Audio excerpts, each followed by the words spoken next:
제가 한 20년 했어요. 그랬더니 이게 가능해요. 정말 처음엔 저도 힘들었거든요. 음식 먹는 순서를 지켜야 된다는 거 하고, 첫 번째, 공복 후에 첫 번째 뭐 먹느냐가, 무엇을 먹느냐가 제일 중요한데,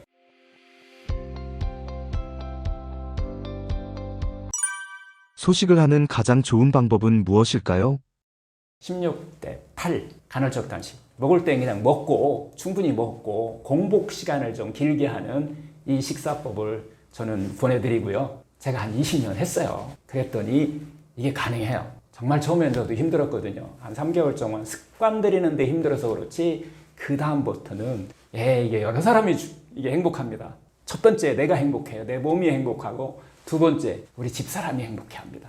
아침밥도 차려줘야 되고, 하루 3식이가 될 수 있으니까, 두 끼만 차려도 충분하니까 좋아지기도 하고요. 제일 어떤 몸의 변화는 일단 머리가 맑아진다는 거 하고, 그 다음에 쓸데없는 이 살이, 이 보부비만 같은 이런 살들이 찌지 않는다는 것이 가장 장점인 것 같아요. 그래서 두 번째, 간헐적 단식.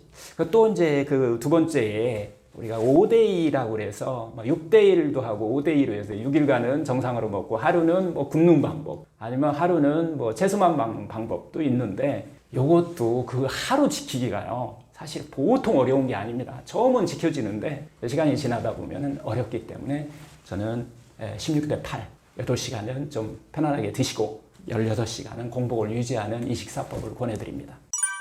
간헐적 단식이 독이 되는 경우도 있을까요? 그러나 주의해야 될 사람도 있습니다. 이 간헐적 단식, 하루 두 끼만 먹는 이런 거에 주의해야 될 사람이 있는데, 안 맞는 사람이 있다는 거예요. 이 피해야 될 사람은 말기 암 환자는 안 됩니다. 그 다음에 간 병변 갖고 있는 사람도 안 됩니다.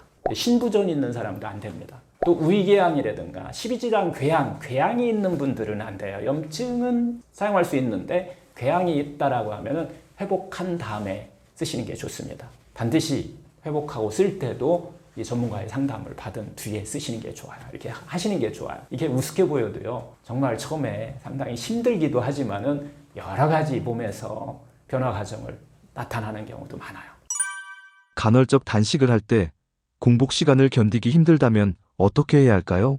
먹고 해야 되잖아요. 공복이라도 먹어야만 내가 참고 견딜 수 있는 경우가 되게 많아요. 그래서 가장 먹을 수 있는 것 중에 대표적인 것이 생수입니다. 그냥 물 먹는 게 제일 좋아요. 단식할 때 우리가 물 먹으면서 단식을 하잖아요. 근데 하지만 여러분들이 우리들이 먹는 거에 습관되어 있기 때문에 갑자기 안 먹는다는 게 너무 힘들기 때문에 부수적으로 먹어도 될 수 있는 것들이 있어요. 이런 경우는 저는 제일 많이 권해드리는 게 사과당근 주스입니다. 이게 이 사과당근 완전히 이제 주스 착즙을 하는 건데, 이거는 수분이 거의 대부분이고요. 그 안에 들어있는 여러 가지 항산화하는 어떤 그런 기능, 그리고 또 그 안에 뭐 다양한 영양소들이 비타민, 미네랄뿐만 아니라 뭐 다양하게 들어있는데, 이런 것들이 청소해 주는데, 우리 몸에 청소해 주고 흡수하는데 좀 도움을 줘요. 그래서 그런 것들 드셔보면 괜찮다고 이렇게 추천드리고요. 그래도 허기지는 경우가 있어요. 그런 경우는 거기다가 견과류 몇 개 드시는 것도 제가 허용합니다. 그리고 이건 막 배고파서 정말 못하겠다, 하지만 나는 효과를 꼭 보고 싶다라고 하는 경우는 된장국입니다. 답은 이 된장국에 적절하게 소금 간이 돼 있기 때문에 우리가 배고픔을 가장 쉽게 참을 수 있는 그런 역할을 해줘요. 그리고 된장국이 여러 가지로 우리 몸속에서 또 해독 기능도 있고요, 단백질을 또 공급하는 기능도 있고 하기 때문에 여기까지는 드셔도 된다. 그리고 또 허브티 같은 것도 드셔도 괜찮아요. 하지만 너무 자극적인 것들이 있잖아요. 커피, 그 다음에 녹차, 이런 것들을 드시게 되면은 공복 시간 유지하는데 습관 들일 때 힘들 수 있어요. 뒤에 이게 막 건강에 해롭다 뭐하다를 떠나서, 공복식 먹으니까 해롭다를 떠나서 뒤에 계속 어떤 장시간 16시간 요 정도 공복을 유지하는데 습관 들이는데 방해 요인이 될 수 있다는 거예요. 자극을 하기 때문에. 그래서 이런 물질들은 좀 피하는 게 좋고요. 제일 피해야 되는 것은 정제탄수화물입니다. 설탕이라든가 꿀 같은 거 이렇게 타서 드시는 경우도 있는데, 이러면은 이게 에너지가 제법 들어있어요. 이런 것들은 좀 피하시면 좋고요. 그 다음 또 뭐가 있을까요? 여러분들이 제일 많이 궁금해 하시는 것 중에 정제탄수화물을 피하시는 게 좋고, 과일 먹어도 되냐 안 먹으냐, 이것도 많이 물어보시는 것 같아요. 우리 과일, 이것까지도 괜찮습니다. 과일 안에는 우리 몸에 칼로리보다는 영양소 균형이 적절히 들어있기 때문에 스스로 또 해독하고, 스스로 또 우리가 이제 식이요소라고 그러는데, 스스로 대사하는 그런 물질들이 들어있는 자연적인 것들이 있잖아요. 과일, 채소 같은 것은 조금 드셔도 크게 무리가 가지 않는다. 이렇게 우리가 볼 수 있을 것 같아요. 간헐적 단식 중에 섭취가 가능한 시간에는 무엇이든 먹어도 될까요?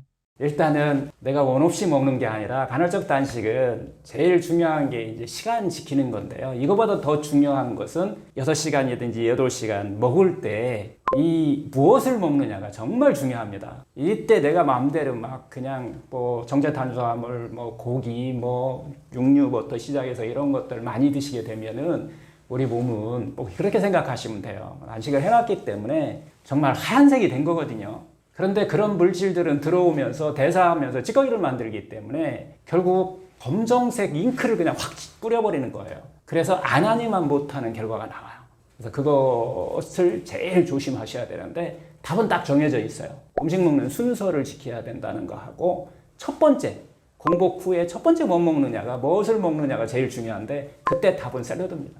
그거밖에 없어요. 그래서 우리가 자연식이라고 얘기하는 채소와 과일이 이 두 가지가 먼저 드시고 그 다음에 내가 먹고 싶은 거 그 다음에 먹는 거예요. 그러다 보면은 그 내가 먹고 좋아하는 음식들이 양이 조금 줄게 돼요. 자연스럽게. 왜냐하면 샐러드를 많이 먹었기 때문에.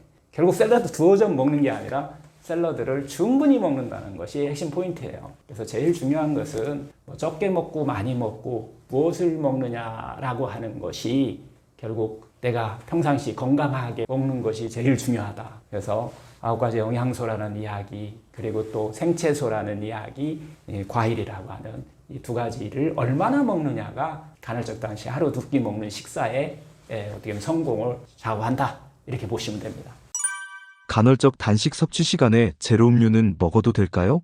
일단은 우리가 간헐적 단식을 하든지 단식도 마찬가지인데요. 그런 거 할 때는 청소하고 배설하고 뭐 해독하는 그런 목적을 갖고 하는 거잖아요. 그래서 그때 쓸 수 있는 제일 좋은 것은 그냥 자연의 물입니다. 생수예요. 근데 생수를 가공을 해서 물을 가공해서 뭐 제로 칼로리를 만든다 뭐 한다 그러면은 사실 말이 제로 칼로리라고 하는 이름이지 물론 칼로리는 없을 수 있어요. 하지만 우리 입맛에 딱 맞게 하기 위해서는 세포가 싫어하는 것들을 섞을 수밖에 없어요. 그래서 그런 것들은 전체적으로 치유를 목적으로 한다라고 하면은 반드시 금하셔야 된다. 그래서 심지어 끓인 차 정도도 마이너스입니다. 그것도 물이라고 생각하는 게 아니라 물 먹은 양, 물 많이 먹으면 좋아요. 공복에. 근데 그 물양의 마이너스를 하면 딱 맞아요. 그런 것들은. 그러면 물량이 많이 먹었는데 적게 먹은 결과가 된다는 거예요.